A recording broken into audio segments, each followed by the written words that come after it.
विलंब हुआ, इस चमचमाती धूप में आपको कष्ट झेलना पड़ा, इसलिए मैं आप सबकी क्षमा मांगता हूं। भाइयों बहनों,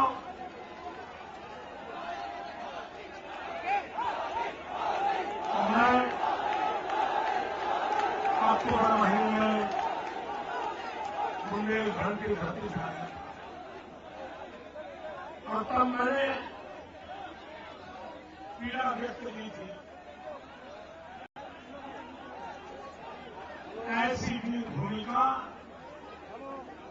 हमारे देश के शासकों ने क्या हाल कर दिया। सारा देश रानी झांसी का नाम लेते ही आज भी रोंगटे खड़े हो जाते हैं। देशभक्ति का जज्बा दिखाई देने लगता है। लेकिन उसी बुंदेलखंड की धरती नदियां है, लेकिन पीने का पानी नहीं। मेहनत का किसान है, लेकिन फसल का नामो निशान। भाइयों बहनों, और मैं हैरान हूं, यहां पर कैसी सरकार चल रही है, यहां जितने परिवार है उससे ज्यादा बंदूक के लाइसेंस है। क्या ये कानून व्यवस्था है? क्या यहाँ के नागरिकों को जीने के लिए कंधे पर अपनी बंदूक लेके चलाते हैं? अच्छा होता यहाँ के नौजवान के हाथ में कलम होती, अच्छा होता यहाँ के किसान के कंधे पर हल होता और समस्याओं का समाधान होता। लेकिन दुर्भाग्य है कि हाथ में बंदूक लेकर के जाना पड़ता। भाई बहनों, ऐसी कानून व्यवस्था और यहाँ पर भाइयों बहनों, ये खेल बहुत हो चुका। 5 साल सपा, 5 साल बसपा, 5 साल सपा, 5 साल बसपा, और पिछले से मलाई खाने का काम कांग्रेस वाले करते रहते। इस चक्कर से मुक्ति ले लीजिए। अगर उत्तर प्रदेश का भला करना है तो यही रास्ता है। भाई बहनों, मुझे खुशी हुई, मैं आज कुमार जी के भाषण के एक एक शब्द को गहराई से सुना। इस इलाके की समस्याओं पर उनकी जो पकड़ है, उनके दिमाग में पूरा खाका है कि क्षेत्र का विकास कैसे हो सकता है। मैं उमा जी को बहुत बहुत बधाई देता हूं कि वे इस क्षेत्र के विकास के लिए रम गई है, श्रमदान हो गई।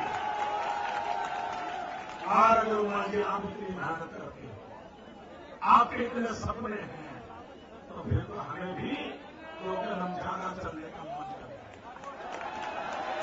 2 कदम ज्यादा चलने का मन कर जाएगा। और आपके माध्यम से इस क्षेत्र के विकास की जो बातें आएगी, दिल्ली में बनने वाली नई सरकार के लिए कि हमारा सौभाग्य होगा उमा जी के प्रति हमारा आदर और झांसी रानी के प्रति हमारी श्रद्धा, इस इलाके की सेवा करने का मौका देगी। भाइयों बहनों, मैं लगातार देश में भ्रमण कर रहा हूं और मैं कह सकता हूं कि हिंदुस्तान में ऐसे चुनाव इससे पहले कभी नहीं। ये चुनाव ऐसे हैं जो दल नहीं लड़ रहा, देश लड़ रहा। भाइयों बहनों, अब तक के चुनाव में जो वोटिंग हुआ है उसके आधार पर मैं कह सकता हूं मतदाताओं ने जिनका मतदान का काम पूरा हो गया है, उन्होंने 2 महत्वपूर्ण काम पूरे कर दिए। 2 महत्वपूर्ण काम हो चुके हैं। एक, मां बेटे की सरकार गई। अब तक के वोटिंग में वो काम हो गया। और दूसरा काम उन्होंने किया है, नई सरकार का नींव का शिलान्यास कर दिया। ये दो काम कर दिए। अब जिनका मतदान बाकी है, उनकी जिम्मेवारी है मजबूत सरकार बनाना। देश की सारी मुसीबतों की जड़ ये दिल्ली की ढीली ढाली सरकार है। अब कितनी ढीली ढाली है, मैं हैरान हूं। अभी प्रधानमंत्री जी कहीं वोट करने गए थे,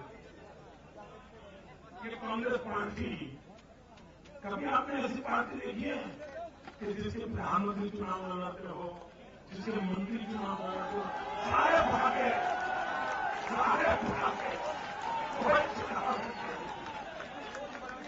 आप प्रधानमंत्री जी मोदी से पूछा, आप तो बड़े गजब के होते हैं, उनको पूछा प्रधानमंत्री जी ने कहा, मुझे मोदी की लहर नहीं दिखती। प्रधानमंत्री जी, मैं आपसे पूछ रहा हूं, आप 10 साल से प्रधानमंत्री हैं, आपको कोई महंगाई भी दिखाई नहीं दी क्या? आपको कोई भ्रष्टाचार भी दिखाई नहीं आता? सारे देश को मालूम है, आपको कुछ नहीं दिखता। मां बेटे के सिवाय आपको कुछ नहीं दिखता। आपको नहीं दिखेगा। भाइयों बहनों, मैं आज सुबह सुबह जब निकल रहा था तो टीवी पर मैंने हमारे मित्र राहुल भैया का बयान देखा। मैं इतना हंसा, मेरा पेट दुख गया। क्या बोल रहे हैं? कौन का काटता तो ये कांग्रेस को ऐसे लोग चलाएंगे, देश को छोड़ो। उन्होंने ये कहा, अब मैं मीडिया के मित्रों से आग्रह करता हूं, अच्छा होता कि कल से आप राहुल भैया की बातें चला रहे हो, सबके भी साथ साथ चला देते तो देश के लोगों को पता चलता। कल वो गुजरात में थे और इन दिनों मां बेटे को गुजरात के प्रति बड़ा प्रेम है। वो सुबह शाम गुजराती गीत गाते हैं। मां कहीं और जाके बोलती है तो बेटा कहीं और जाके बोलता है। मां एक झूठ बोलती है तो बेटा 2 झूठ बोलता है। झूठ किसको लगाते हैं? उन्होंने गुजरात में कहा, मोदी जी बताएं, गुजरात में लोकायुक्त है ही नहीं, और जिस दिन लोकायुक्त आएगा ये चौकीदार झेल जाएगा। राहुल भैया कुछ तो कम कर रहा, ऐसा झूठा बात करो। और राहुल भैया, मैं आपको बताता हूं, ये जो आपको भाषण लिख करके दे रहे हैं ना, ये टोली आपको तबाह करने पर लगी है। और आपकी माता जी के जो सलाहकार है, जिनके साथ आपकी पड़ती नहीं है, और वही शायद ऐसे झूठे भाषण आपको लिखवा करके दे रहे हैं।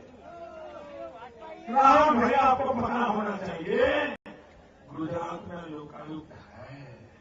इतना ही नहीं, उसी लोकायुक्त ने अभी एक जांच रिपोर्ट दी, जो जांच रिपोर्ट पिछले विधानसभा के सत्र में रखी गई, और वो जांच रिपोर्ट कांग्रेस के केंद्र में जो आज एक मंत्री है, जिनके पिताजी पहले गुजरात में मुख्यमंत्री हुआ करते थे, उन्होंने जंगलों में जो चोरी की, जंगलों की लकड़ी खा गए, उसके खिलाफ गुजरात के वर्तमान लोकायुक्त ने रिपोर्ट दी, और उसमें आप ही की पार्टी के मुख्यमंत्री श्रीमान अमर सिंह चौधरी को दोषी ठहराया है, जिनका बेटा दिल्ली में आपकी सरकार में मंत्री है।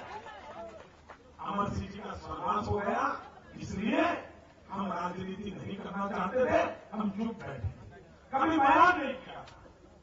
मृतक व्यक्ति का सम्मान करना ये हमारे संस्कार है, लेकिन आप ऐसा झूठ बोलते हो।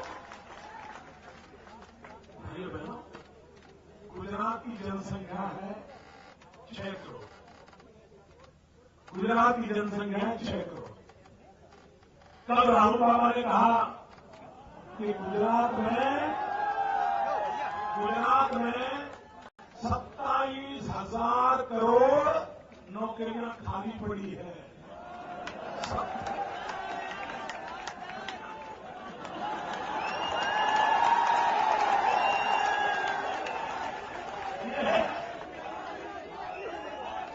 हिंदुस्तान की राहुल भैया, हिंदुस्तान की जनसंख्या 125 करोड़ है।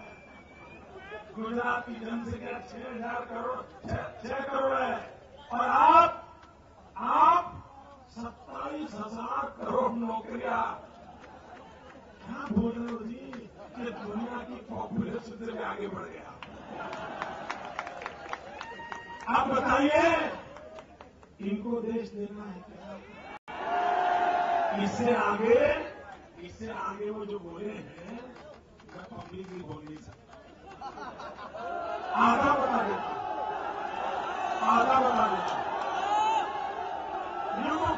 यूट्यूब पर जाइए, मिल जाएगा। यूट्यूब पर जाइए, मिल जाएगा। नहीं, मैं बोलूंगा, मिल जाएगा।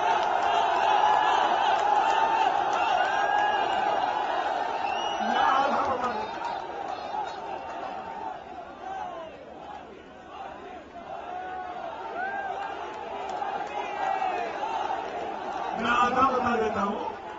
मैंने कहा था गुजरात में श्वेत क्रांति हुई है, पशुपालन, दूध उत्पादन, गुजरात ने इतना काम किया है कि आज हिंदुस्तान के कई इलाके हैं जिसको दूध पिलाने का काम गुजरात करता है। ऐसा मैं बोला। उसको उन्होंने जो भाषण किया है, आप उसको यूट्यूब पर देख लीजिए। मैं बोल नहीं सकता हूं। मुझे हंसी भी आती है, मुझे शर्मिंदगी भी होती है। ऐसा भी कोई नेता होता है क्या? उन्होंने तीसरी बात की गुजरात में, ये भी यूट्यूब पर अवेलेबल है। उन्होंने कहा, देखिए कांग्रेस पार्टी के प्रधानमंत्री को उम्मीदवार देखिए, उनका कमाल देखिए, उनका दिमाग देखिए, उनकी सोच देखिए। वो कहते हैं गुजरात में, ये भी यूट्यूब पर मिल जाएगा आपको। वो कहते हैं गुजरात में 1 में से 2 बच्चे कुपोषण वाले। समझ आया आपको? 1 बच्चे। अब क्या करूं भाई, मेरा पता नहीं ऐसा मेरा कौन सा नसीब होगा कि मुझे इनसे भिड़ने की नौबत आई। अरे कोई समझदार होता तो कुछ बात भी तो कर पाते भाई। 1 में से 2 बच्चे को पोषित, बताइए मैं क्या बोलूं? आगे बढ़ो। अम्मा, मुझे लगता है वो कपिल शर्मा की जो टीवी सीरियल आती है ना,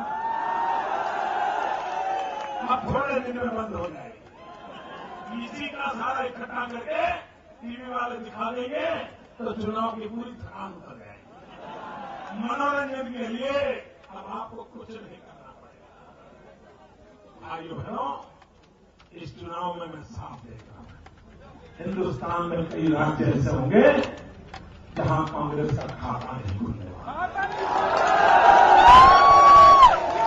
हिंदुस्तान में एक भी राज्य ऐसा नहीं होगा जहां कांग्रेस 10 अंक को छू सके। एक भी राज्य कांग्रेस 10 अंक तक नहीं पहुंच पाएगी और अधिकतम राज्य 0 होंगे। और ये सपा बसपा, ये कांग्रेस के ऑक्सीजन से चल रहे हैं और कांग्रेस इनके ऑक्सीजन से चल रहा है। ये लोग बिल्कुल आपको गुमराह कर रहे हैं। ये यहां कुश्ती का ढोंग करते हैं, ये दिल्ली में एक ही थाली में खाते हैं। ये यहां कुश्ती करते हैं, वहां दोस्ती करते हैं।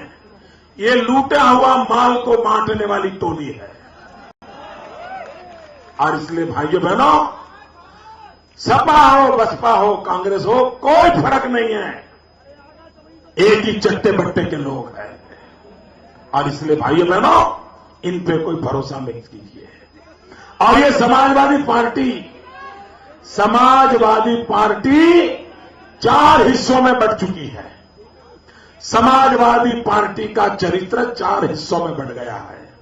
एक बहुत ही छोटा है, जो सिर्फ राम मनोहर लोहिया की तस्वीर में समा गया है, वो एक समाजवादी पार्टी। दूसरी उसमें से निकली है सुखवादी पार्टी। तीसरी निकली है स्त्री विरोधी पार्टी। चौथी उसमें से निकली है समाज विरोधी पार्टी।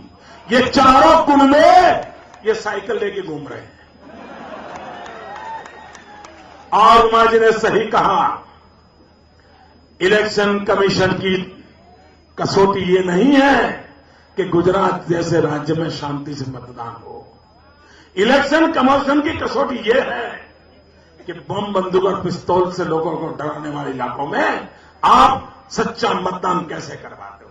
और मैं अभी पिछली बार उत्तर प्रदेश आया था, मैंने इलेक्शन कमीशन को सार्वजनिक रूप से चेतावनी दी थी। उसके बाद भी वहां मुलायम सिंह के परिवार के चुनाव लड़ रहे थे, आगजनी हो गई, लोगों को अनशन पर बैठना पड़ा, और अभी तक इलेक्शन कमीशन चुप बैठा है। भाइयों बहनों, अगर हिंदुस्तान का इलेक्शन कमीशन, आज देश के प्रधानमंत्री के पास जितनी सत्ताएं हैं, उससे ज्यादा इलेक्शन कमीशन के पास सत्ताएं हैं, उसको नीचा देख करके चलने की जरूरत नहीं है। हिम्मत दिखाएं, सीना तान करके चलें और हर राज्य में करें। इलेक्शन कमीशन को दबने की कोई जरूरत नहीं है। और भाइयों बहनों, मैं आपसे भी कहता हूं, अच्छे दिन आने वाले हैं।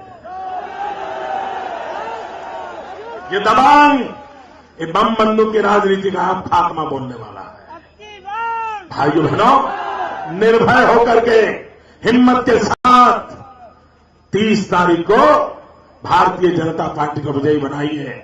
आपके दिमाग में कमल हो, आपके दिल में कमल हो, आपकी जुबान पे कमल हो, लेकिन मतदान के दिवस आपकी उंगली पर कमल उतरना चाहिए। पोलिंग बूथ पर जाकर के बटन दबाना चाहिए। गर्मी कितनी क्यों न हो, हमारे भानु जी को, बहन उमा जी को भारी बहुमत से विजयी बनाइए। दिल्ली में मजबूत सरकार बनाने के लिए मुझे ऐसे मजबूत नेताओं की जरूरत है। ये आप मुझे भेजिए। झांसी की ताकत दिल्ली में भी दिखनी चाहिए। बहुत बहुत शुभकामनाएं। भारत माता की। चुनावी अभियान से समय निकालकर दीदी के स्नेह के वशीभूत होकर आदरणीय श्री नरेंद्र मोदी जी ने हम सबको जो समय दिया है, उसके लिए मैं यह क्षेत्र के विधायक रवि शर्मा से आग्रह करता हूं